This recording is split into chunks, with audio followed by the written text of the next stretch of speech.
আসসালামু আলাইকুম। বর্তমানে মূলা শাকের কি অবস্থা দেখেন। নিউ ইয়র্ক সিটিতে ঠান্ডা যেন যাচ্ছেই না। তো আমি কিছু এখানে কলমি শাক লাগিয়েছিলাম আউটসাইডে। ইনসাইডেরগুলো এত সুন্দর করে উঠেছে। তো আউটসাইডের কলমি শাক মাশাল্লাহ উঠতেছে। তো এগুলো চড়ুই পাখি সব খেয়ে ফেলতেছে। মটরশুঁটি ফুল আসছিল, কিন্তু চড়ুই পাখি সব খেয়ে ফেলতেছে। মনে হয় এবার মটরশুঁটি খেতে পারবো না। তো বাগান মোটামুটি আজকে কালকের মধ্যে মোটামুটি রেডি করে ফেলবো বাকেটগুলো সব। আর এই যে কাকলের মাচাটা দেখেন, আমি কাকলের মাচাটা ভেঙে গিয়েছিল, আপনারা ভিডিওতে দেখেছেন। আমি স্টিল ওয়েটিং করতেছি আমার কাকলের ভাবগুলো ফিরে আসে কি না। তা যদি ফিরে না আসে তাহলে আমার অনেকগুলো কাকল নষ্ট হবে, কারণ এখানে অনেক ছিল, মোর দেন লাইক 20 মতো আমি কাকল ভাব রেখেছিলাম। যদি ফিরে না আসে তাহলে এটা মানে অনেক বোকামি হবে। লাস্ট ইয়ারে আমি এত কাকল ভাব কিনেছিলাম নিজের জন্য, যদি না ফিরে আসে জানি না। তো এখানে আমার সরিষা, রেগুলার বাংলাদেশি সরিষা যেটা সেটা, আর কিছু লাই শাক যেটা জায়ান্ট মাস্টার, আর পুরো বাড়িতে দেখেন ধনেপাতা। আমি আগেও বলেছিলাম যদি অক্টোবরের মিডলে রাখতে পারেন, ধনেপাতা ফেলতে পারেন, তাহলে দেখেন আমি ইচ্ছা মতো মানে কিছু পেকে পড়েছে, কিছু ইচ্ছা মতো ফেলেছি। দেখেন এত ড্রাই হয়ে যাচ্ছে। তো আমি লাল শাক ফেলছিলাম এখানে, মাশাআল্লাহ লাল শাক উঠতেছে। কিছু বিচি হয়তো ভালো ছিল আর কিছু বিচি ভালো না। আমার এই বেডের লাল শাক কিছুই উঠে নাই। তো আজকে মোটামুটি আমার সবগুলো টপ রেডি করে ফেলবো। আসলে মাটিতেই লাগাই টপগুলা সামনে, যেগুলোতে ফুল গাছে বেশি করি। তো ওই দিক দিয়ে আমার শিমের ব্যাট রেডি, কিছু শিম গাছ লাগিয়ে ফেলবো, এবং ওখানেও আমি লাল শাক ফেলেছি। ইনশাল্লাহ লাল শাক খুব ভালো হবে। এখানে প্রচুর লাল শাকের বিচি ফেলেছি। দেখেন নিজেরা বিচি ফেললে উঠে না। আর এই যে দেখেন এইসব ডাটার বিচি না লাল শাকের বিচি বুঝতে পারতেছি না, এত হয়ে আছে এখানে, প্রচুর হয়েছে। দেখেন এইভাবে হয়ে আছে, দেখেন।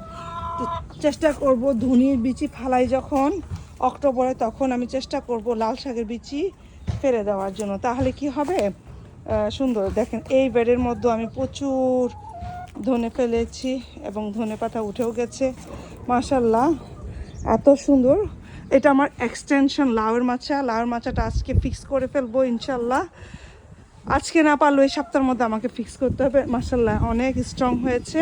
এটা হচ্ছে আমার এক্সটেনশন লাউয়ের মাচা, কারণ এই লাউয়ের মাচাটা একটুকের মধ্যে কাভার করে না, যেহেতু আমার মুরগির ঘর আছে। তো আমি চিন্তা করতেছি মুরগির ঘরের উপর দিয়ে ওই কর্নার একটা দিব, যাতে করে কারণ আমি চাল নষ্ট করতে চাই না, এটা আমার গ্যারেজের চাল নষ্ট করতে চাই না। তো মুরগির ঘরের উপর দিয়ে দিব এটা। তো দেখা যাক, একা তো আসলে এগুলো কাজ করা সম্ভব না। এই যে লাউয়ের জন্য কালকে আমি কিছু রেডি করে রেখেছি। এখানে লাউ লাগাবো, এখানে লাগাবো, আর এখানে লাগাবো আর শেষে দিয়ে লাগাবো। শেষেরটা লাগিয়ে আমি মুরগির ঘরের উপর দিয়ে দিব। এখানে 4 বুক লাউ লাগাবো, আর এই অংশটাতে হয়তো আমি শসা অথবা বরবটি লাগাবো। আর এই পাশে আমি চাই না আমার মাচার মানে উপাসটাতে আসুক, এই জায়গাটা আমি মোটামুটি খালি রাখার চেষ্টা করব, যাতে করে আমি আসা যাওয়া করতে পারি। আর এখানে আমার লাউ গাছ লাগাবো, এখানেও আমি লাউ লাগাবো, আর এই জায়গাটাতে আমি 2 মুখ লাউ লাগাবো, বেশি লাগাবো না।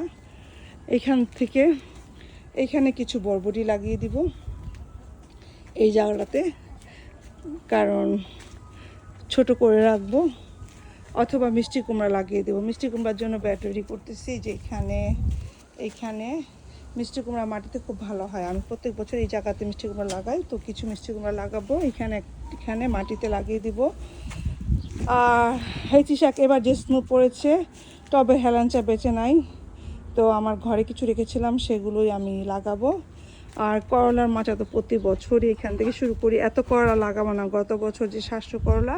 তো আমার করলার মাচাটা এটা করলার মাচা, এত বড় করলার মাচা আমার দরকার নাই। তো করলা আর চিচিঙ্গা হাফ রাখবো, করলা হাফ চিচিঙ্গা রাখবো, এই জায়গাটাতে চিচিঙ্গা রাখবো। তো মোটামুটি হলো আমার বাগানের আপডেট। তো ইনশাল্লাহ এই সপ্তাহে আমি মোটামুটি গাছ রেডি করে ফেলবো। আর কিছু অলওয়েজ শিমের বিচি পাকানোর জন্য আমি তুলে দেবো ওই জায়গাটাতে, লাল শাক খাওয়ার পরে ওখানে শিম গাছ লাগিয়ে দেবো। আর কেল শাক কেন জানি এত সুন্দর জার্মিনেশন হয়েছে, এত সুন্দর হয়েও কেল শাক সব নষ্ট হয়ে গেছে। শুধুমাত্র কয়েকটা কেল শাক, এখানে এক থুমা, এখানে এক। দেখা যাক কি করা যায়। তো আপাতত আমার বাগানের আপডেট হচ্ছে এটাই। সবাই বাগানের জন্য দোয়া করবেন। Happy gardening.